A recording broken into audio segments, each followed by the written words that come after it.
Good morning, it's Arrow. Today I want to bring you one of my latest creations, Hexblast of Havoc.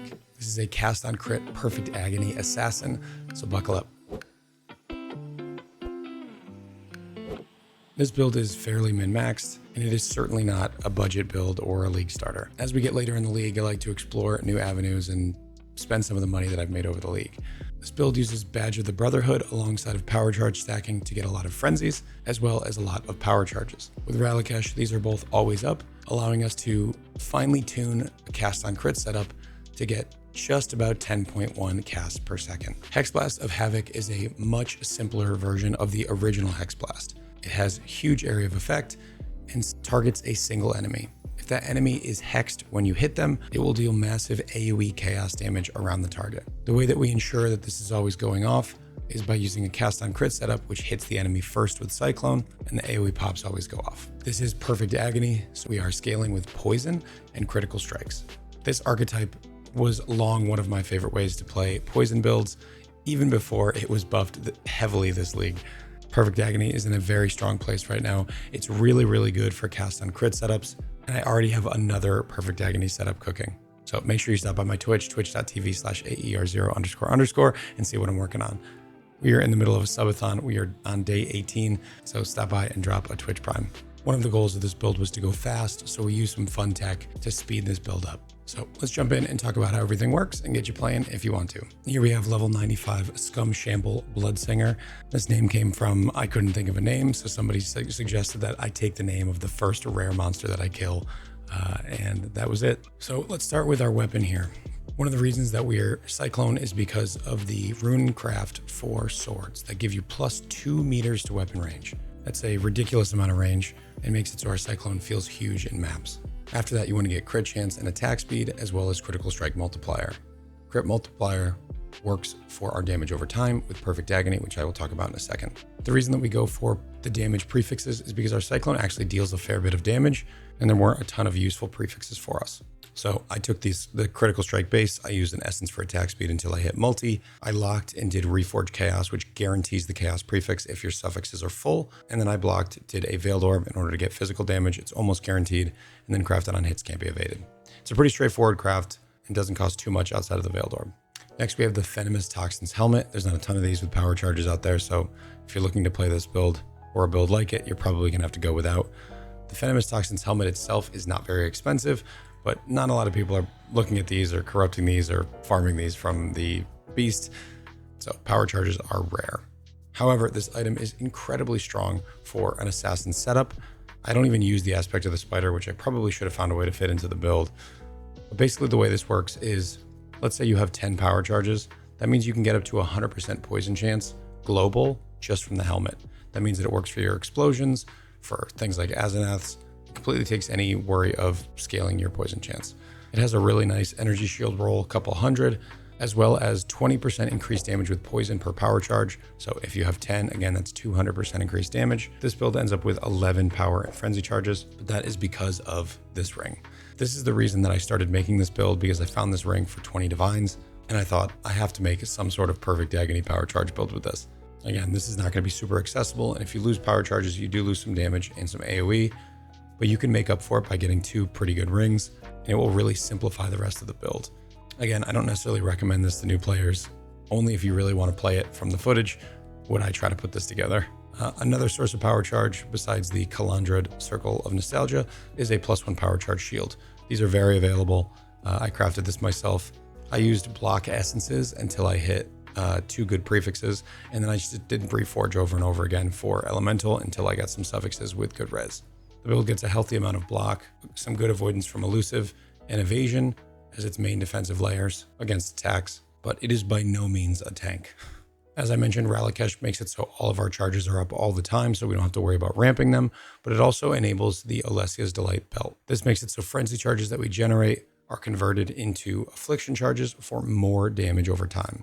Our frenzy charges come from this node here, Eternal Fervor, which we will get to in a minute. The Badge of the Brotherhood we talked about as well. Makes it so our power charges and frenzy charges are equal. So we just scale the power charges and then we get all the frenzy charges for free. I bought one with a couple of useful corruptions because we don't use the stats. So the implicit was just dead to us. On the chest, I crafted this myself. Basically bought a Life Fracture, and then I bought a Life Fracture, and then I did Dense Fossils until I had pretty good prefixes. Tier 1, Tier 2 was good enough for me.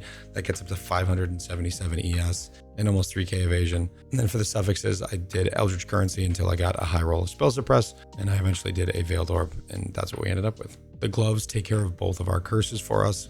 We get Temp Chains and Despair on hit from the Asenath gloves. We also got some Spell Crit on here. I don't know how necessary that is. I think I might be overcapped on Spell Crit at this point, but you also don't have to be at 100% with Hexblast. For Flasks, Progenesis is just an incredibly strong tool for any life-based build to stay alive longer. They are much, much cheaper this league than they were last league, so if you are a life-based build, you pretty much want to work this in. We have a Life Flask, Evasion, we grab some more regen on the Quicksilver, and then some more movement speed here on the Sulfur Flask. The Sulfur Flask is nice because it puts Consecrated Ground down to help with our regen. Having some regen is really nice with so many ground dots being in the game right now. So for our links, we'll talk about the Hexblast first. I'm currently running an Enhance as my 6th link. This is just for mapping.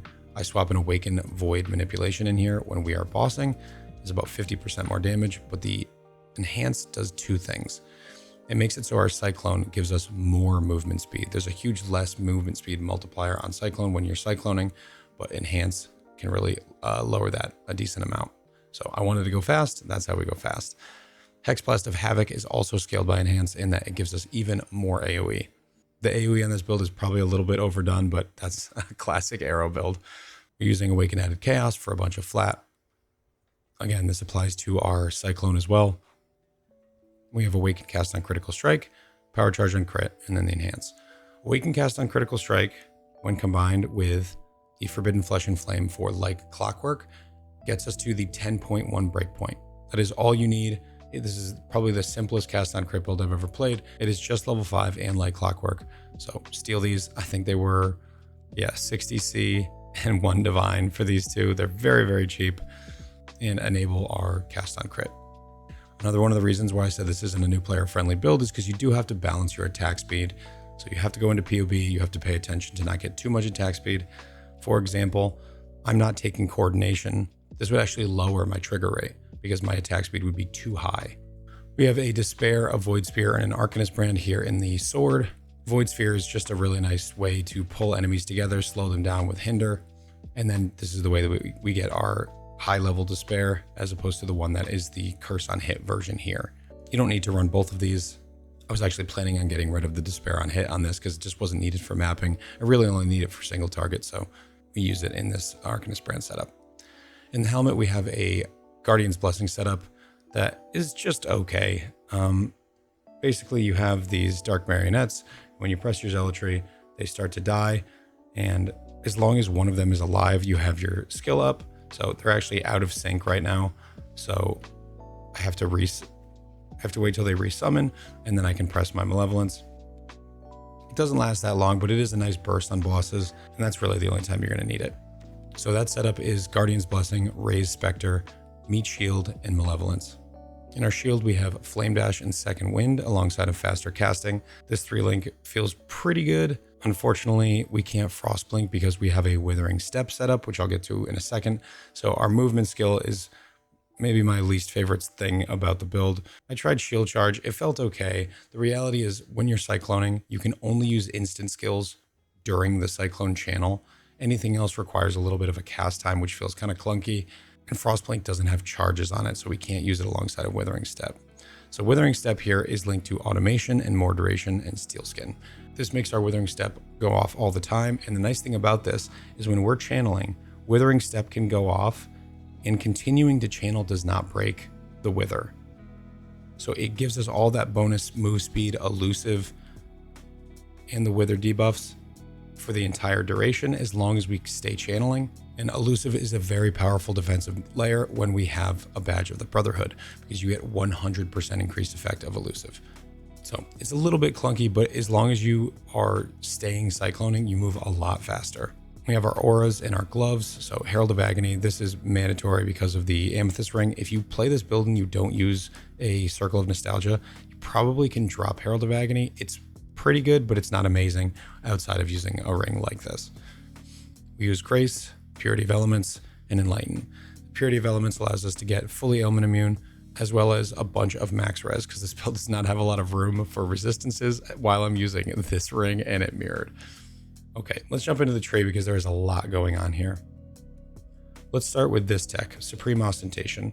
This makes it so you ignore all attribute requirements of all gear and all gems, but you also gain no bonuses from them. I was finding this build to be starved on both attributes and resistances, so we go for this tech to enable a couple of things.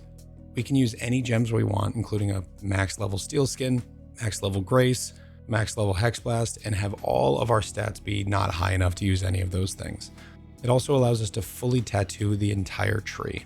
So our tattoos are chaos damage, chaos res, we get some blind down here, avoid being stunned. This build is also stun immune, and then it enables the Unnatural Instinct to give us more tattoos here as well. Unnatural Instinct in a Badge of the Brotherhood setup is phenomenal, especially in this spot right here. So basically what you do is you have to path to these nodes to allocate them, then you can tattoo them, and then you unallocate them, and you will get the bonuses of these dexterity notables on your Unnatural Instinct. So you can look here and see what this jewel is giving us: 16 spell suppress, attack speed, evasion rating, another huge amount of evasion rating per frenzy charge, all res, life, stun avoidance, cannot be maimed, it's coming from the jewel, and then a bunch of crit chance from here. Unfortunately, the inveterate wheel got moved down when they added in the tincture wheel here, so now this has some overlap, so we can't take this whole wheel efficiently, but what we can do is just take these two for free with unnatural, and then take this 1 point here. So back to the Supreme Ostentation. Not only does it give us the ability to put any gear or any gem into the build, but it allows us to use an impossible escape that we have somewhere right here for pain attunement, so that we can allocate notables in the radius. You can use the Timeless Jewel Calculator in POB to find what is the most useful for you, but here's what I have. Life, 12 block attack, 12 block attack. This gets us to 66 block with our shield, which is actually really nice. Fairly low investment to get to 66 block, but most importantly, it gives us Frenzy Charge on hit. We have to get a Frenzy Charge source somewhere in the build in order to use Olesia's Delight. So if I'm looking for one of these, I'm saying I need Frenzy Charge, maybe one attack block, and then you can get some other stuff that's good damage. You can get damage per power charge, damage per frenzy charge. Those are both huge for this build. We also had this cold res node that we were using, but eventually we fixed our res and didn't need it anymore. But the resistances can be very efficient. This build costs a ton of mana, so we are Eldritch Battery and we still have 1200 ES. It's barely enough at times. We have 2 large clusters. We are using Unspeakable Gifts and Overwhelming Malice.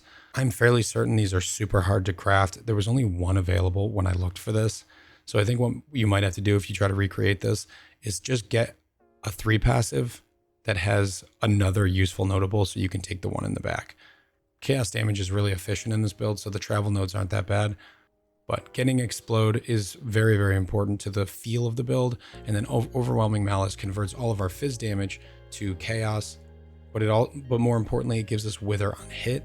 We hit so many times per second, 10 times per second with Cyclone, and then another 10 times per second with our Hexblast. So that gives us really, really high Wither uptime. Over here, we grab Touch of Cruelty to get Hinder, and again, another Explode node. And then our mediums are all about area of effect. Towering Threat, Assert Dominance, Towering Threat, Vast Power. We can only run one of these because we have 11 charges. Towering Threat, Assert Dominance, and then we have 1 non-AoE cluster. If you are doing a more budget version of this, you can drop some of the AoE because it's way overkill and add some more damage into these slots. You could do things like damage over time, medium clusters with something like Flow of Life, which has life and damage. But then our last one here is pretty important. Avoid being stunned while channeling. This is not great damage here, but this is pretty important because getting stun immune on Cyclone I think is mandatory. So we have 50% from our tattoos down here somewhere, and then we have 50% from this node right here on Wavering Focus. We grabbed the next best thing, which was Vital Focus, gives us some life regen. It feels pretty good. So lastly, we'll talk about the Ascendancy. As far as power charge scaling goes, Unstable Infusion is a no-brainer, +1 power charge. And then Deadly Infusion gives us a bunch of critical strike chance as well as critical strike multiplier per power charge. We get flat crit from Toxic Delivery and from Deadly Infusion, and both of these things can apply to our explosions.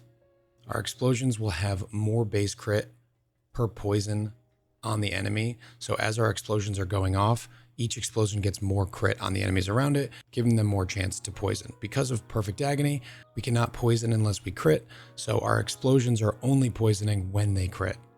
The extra crit that we get from Toxic Delivery and Deadly Infusion are going to enable that a bit. We also go for Noxious Strike.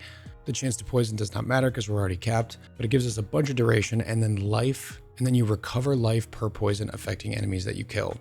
We're hitting a lot of times per second. We're getting a lot of poisons on enemies. So this really makes our life recovery insane. And then the top line of Toxic Delivery is just 25% more damage because every hit we do is a crit. So that's it for this build. This is my first whack at a cast on crit Perfect Agony build. It was a ton of fun to play. Not the most efficient power per divine, but again, at this point in the league, I'm just trying to have fun with some new concepts. So if you do try it out, let me know down in the comments. Otherwise, thank you for watching. I appreciate each and every one of you. If you want to stop by my Twitch, twitch.tv/AER0___. I am in the middle of a subathon. Otherwise, you can just like, comment, and subscribe here on the YouTube. And I hope you have a great rest of your day. Well, thank you for watching. And as always, take care.